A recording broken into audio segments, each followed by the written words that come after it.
વિધાનસભાની ચૂંટણીમાં ગુજરાતની પ્રજાએ ભારતીય જનતા પાર્ટીને જેટલા ટકા મત આપ્યા અને જેટલી સીટો આપી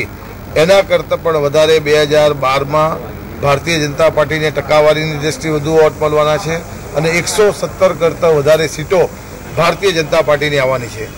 ગુજરાતની 6 કરોડની પ્રજાએ રાજ્યના મુખ્યમંત્રી નરેન્દ્રભાઈ મોદી ઉપર વિશ્વાસ મૂકીને 2012થી 2017 5 વર્ષનું શાસન ફરીથી ભારતીય જનતા પાર્ટી અને નરેન્દ્રભાઈ મોદીને સોંપવાનો ગુજરાતની પ્રજાએ નિર્ધાર કર્યો છે।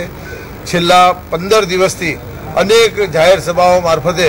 ગુજરાતના નાનામાં નાના તાલુકાઓ ગામડાઓ સુધી ગુજરાતની પ્રજા પાસે પહોંચવાનો એમને પ્રયાસ કર્યો છે અને ગુજરાતની પ્રજાને વિશ્વાસ આપ્યો છે કે છેલ્લા 10 વર્ષના એમના શાસનમાં જે રીતના ગુજરાતમાં શાંતિ સ્થપાઈ છે, વિકાસની વાતને લઈને નીકળ્યા છે અને ગુજરાતનો જે વિકાસ થયો છે, શૈક્ષણિક પ્રવૃત્તિ હોય, સામાજિક પ્રવૃત્તિ હોય કે આરોગ્યની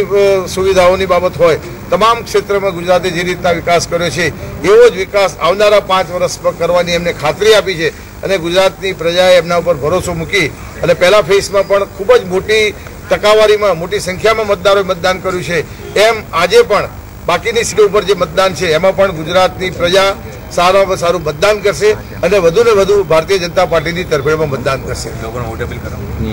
ગુજરાતની પ્રજાને મારી વિનંતી છે કે જે રીતના તમે ગુજરાતનું સુકાન